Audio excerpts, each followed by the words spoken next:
El impacto causado por la Biblia del rey Jacobo ha sido una de las piedras angulares en el desarrollo del inglés moderno y una profunda influencia cultural en el idioma. When James I came to the throne in 1603, one of the first things he did was to actually produce a new translation of the Bible, going back to the Hebrew and the Greek texts.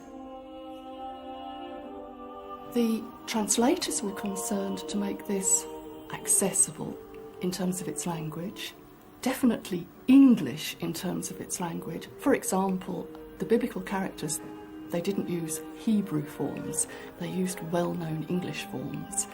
They also used a lot of synonyms, where one word was used in the original Greek or the Hebrew. They would use a variety of English words that meant the same thing. The King James Bible became the authorised version that sat in the churches, but also it became a Bible for private use.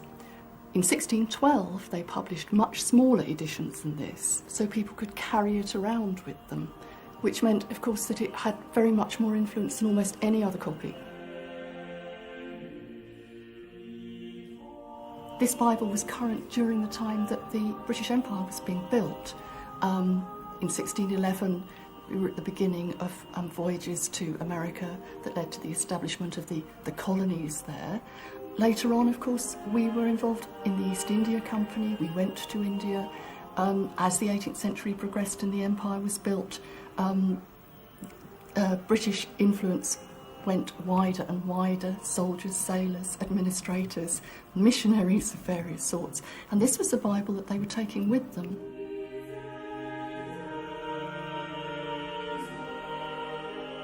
The King James Bible was the version that people had used, they'd read, they'd thought about, they'd criticised, they'd taught from, they'd drawn moral inspiration from for well over 200 years.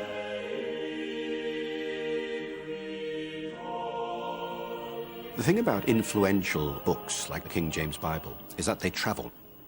As missionary activity developed around the world, they took with them the authorized version. And therefore you suddenly find in little churches and chapels and institutions all over the world a copy of the Bible, or people quoting from it and using it and giving sermons and homilies and discussing religious issues with reference to it. And so it did have this amazing impact. It traveled the world faster than the spoken language did.